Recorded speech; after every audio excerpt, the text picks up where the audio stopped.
Olá, meu amigo, minha amiga, meu irmão, minha irmã, todos bem, tudo certinho, tudo sob controle? Esperamos que tudo e todos estejam bem por aí, porque nós estamos todos bem por aqui, tá certo? Bom, vamos dar continuidade, né, ao estudo bíblico para adventista e não estudo bíblico adventista. Parece que ontem eu fiz, por eu tentar minuciar a separação dos dois, algumas pessoas não compreenderam bem. Esta série aqui está lá na playlist, na pasta Estudo Bíblico para Adventista, tá certo? Por que para Adventista? Para ver se o Adventista ele consegue entender o quanto ele está realmente errado em relação algumas doutrinas que eles acreditam, como por exemplo, né, a guarda do sábado, alimentação. Então é para eles, esse estudo bíblico é para eles, para os adventistas. Mas aí no meu canal também tem estudo bíblico adventista. Este sim é dos adventistas, onde eles passam o entendimento deles para quando as pessoas vão para o batismo dentro da igreja adventista, tá? Tanto um quanto o outro, eu tento mostrar que nas escrituras eles infelizmente estão completamente errados, tá certo? Vamos lá. Lembrando que os meus vídeos nunca foram, são ou serão para tirar a fé de absolutamente ninguém. Não. Os meus vídeos aqui, eles são somente a minha maneira de enxergar o sistema religioso depois de 20 anos de adventismo e 18 como líder. Nada mais que isso, tá certo? É somente a minha visão, a minha interpretação, a minha maneira de entender, mas de qualquer forma, se você em algum momento se sentir tocado, atingido por qualquer conteúdo do meu canal, tá? Me adiciona no WhatsApp. No final do vídeo você vai ver aí o meu WhatsApp e nós poderemos conversar sem problema nenhum. Se você me convencer na Bíblia que eu estou errado, eu não tenho problema nenhum de mudar de ideia, tá? Não vou morrer abraçado com o erro, jamais. Tá certo? Muito bem.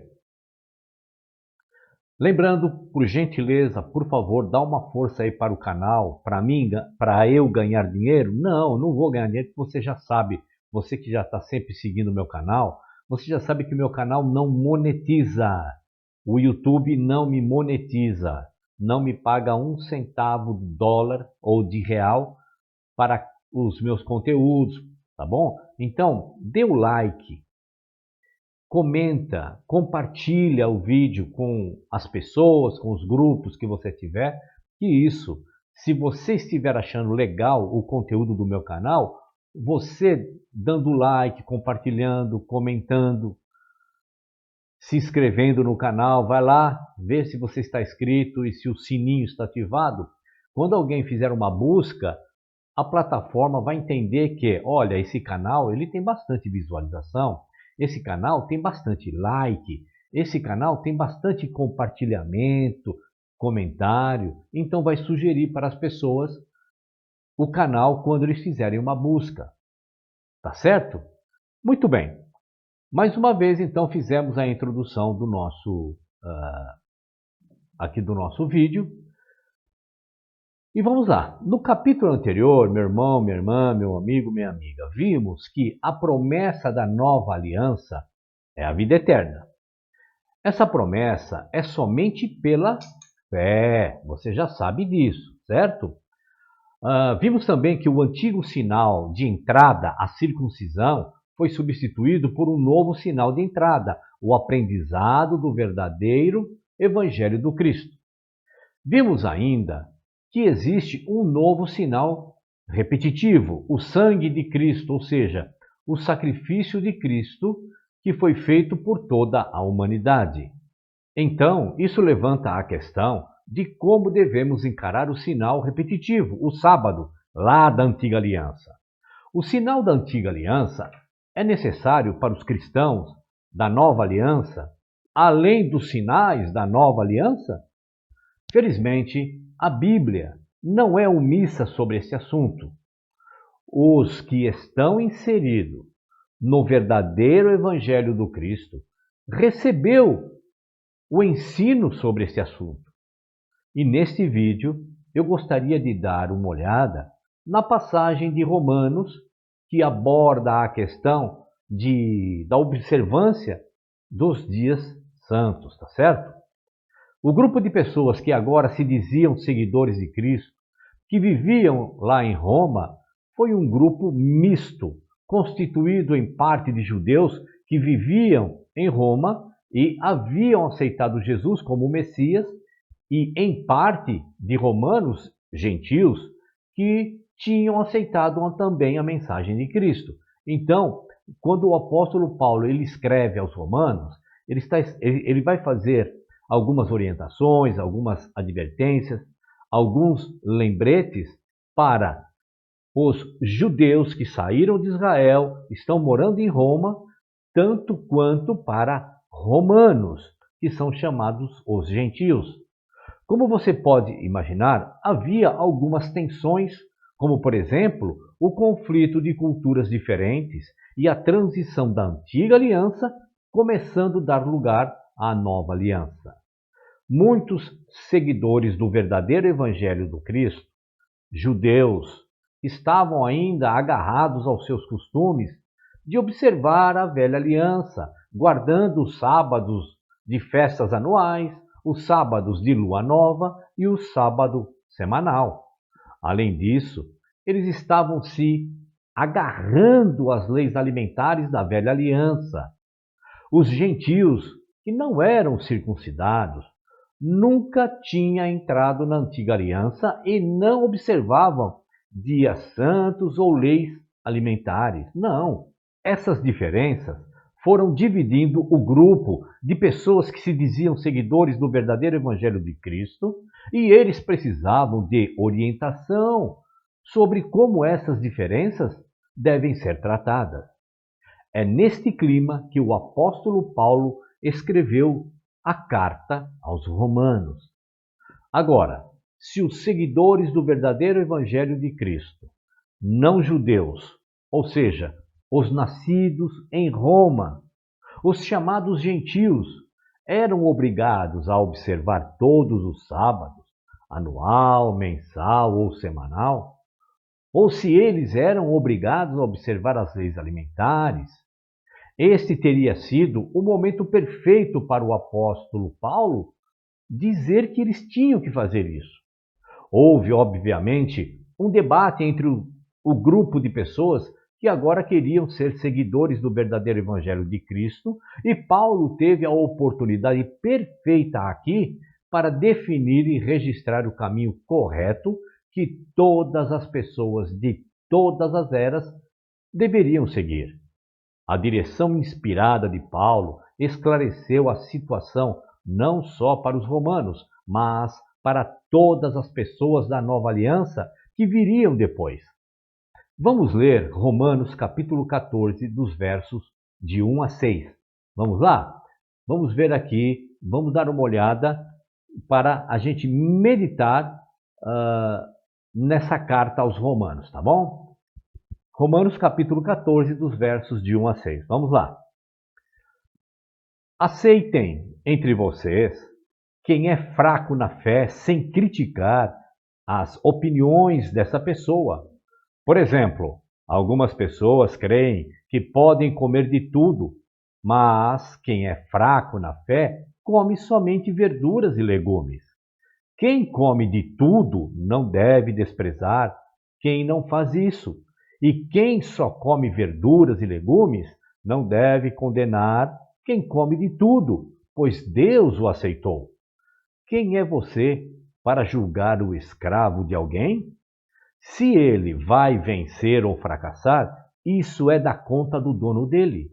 E ele vai vencer, porque o Senhor pôde fazê-lo vencer. Continuando, algumas pessoas pensam que certos dias são mais importantes do que outros, enquanto que outras pessoas pensam que todos os dias são iguais. Cada um deve estar bem firme nas suas opiniões. Quem dá mais valor a certo dia faz isso para honrar o Senhor. E também quem come de tudo faz isso para honrar o Senhor, pois agradece a Deus o alimento. E quem evita comer certas coisas faz isso para honrar o Senhor e dá graças a Deus.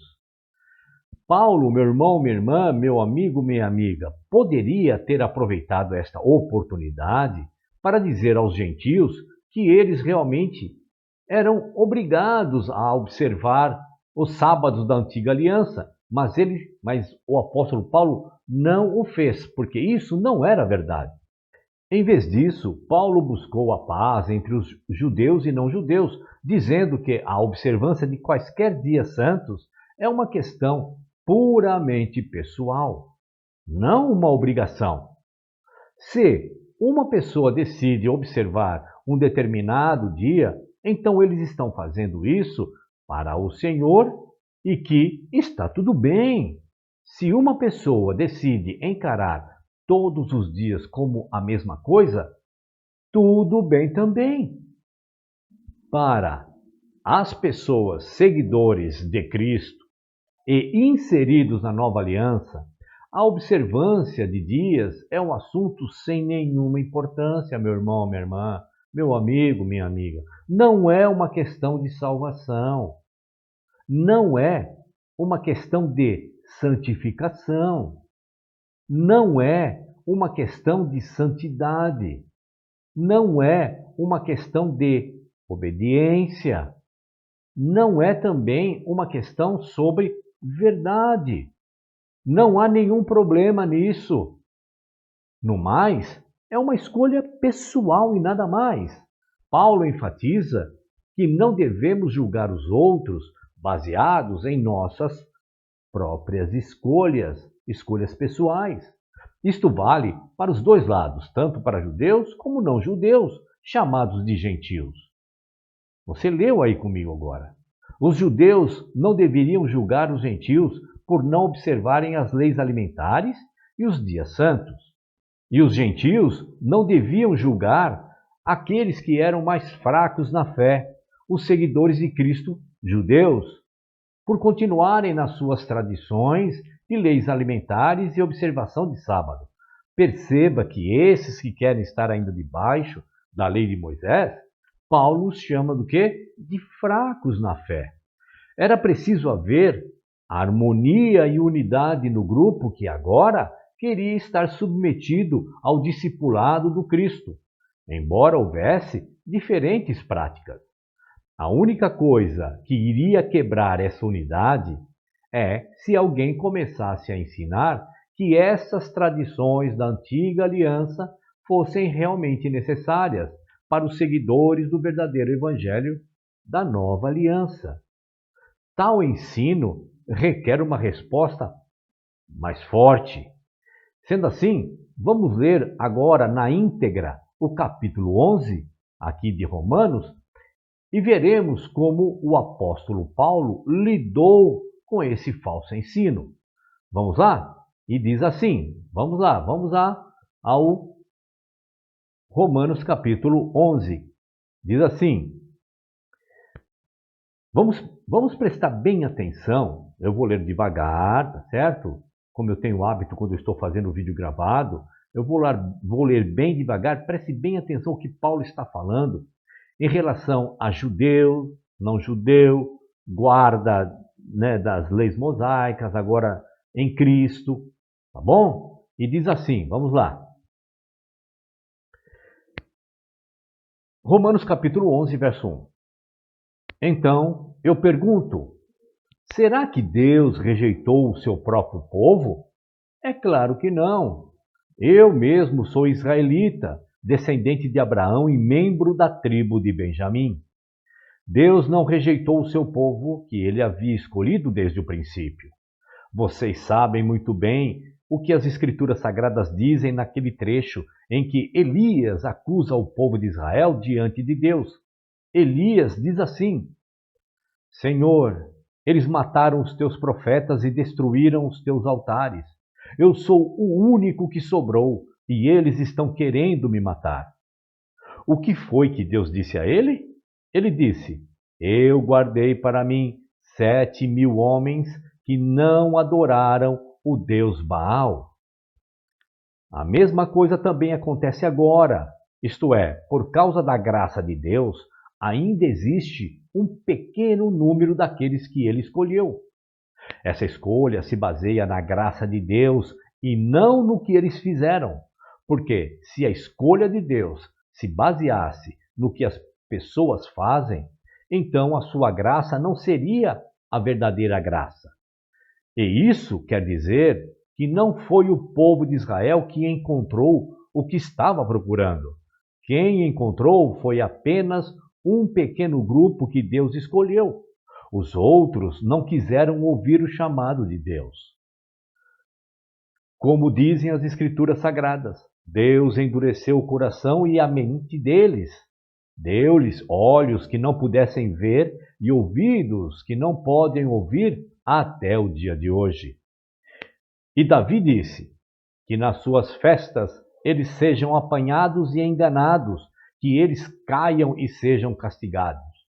Ó Deus, faze com que eles fiquem cegos e que fiquem sempre curvados debaixo do peso de suas dificuldades. Agora eu pergunto, quando os judeus tropeçaram, será que eles caíram para nunca mais se levantarem? É claro que não, mas porque eles pecaram, a salvação veio para os não-judeus, para fazer com que os judeus ficassem com ciúmes deles. Verso 12. O pecado dos judeus trouxe grandes bênçãos para o mundo, e a sua pobreza espiritual trouxe ricas bênçãos para os não-judeus. Então, quando se completar o número de judeus que voltarão para Deus, as bênçãos serão muito maiores ainda. Agora estou falando a vocês que não são judeus. Enquanto eu for o apóstolo dos não-judeus, terei orgulho do meu trabalho.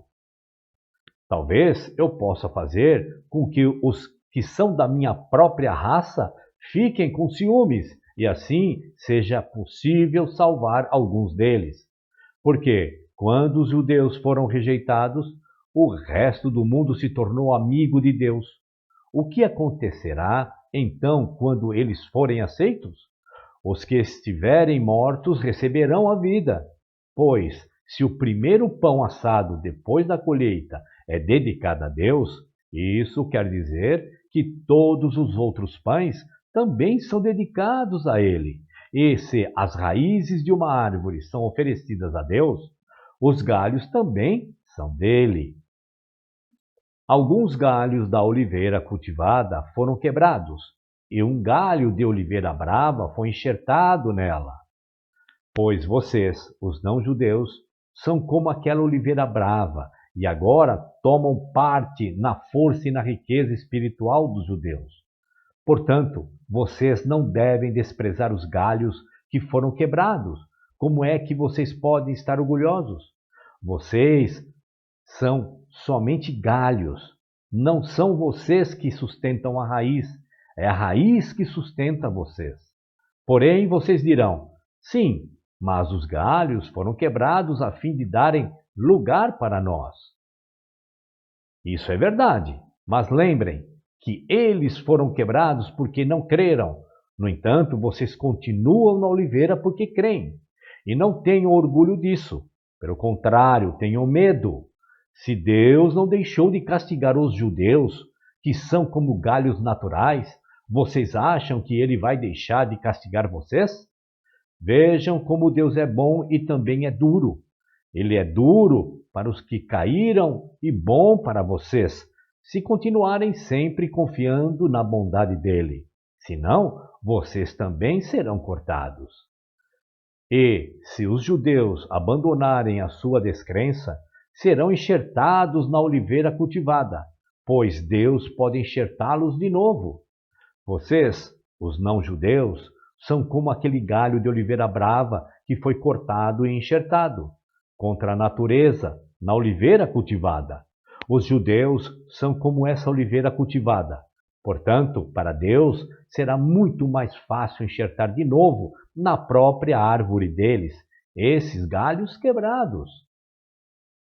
Meus irmãos, quero que vocês conheçam uma verdade secreta para que não pensem que são muito sábios.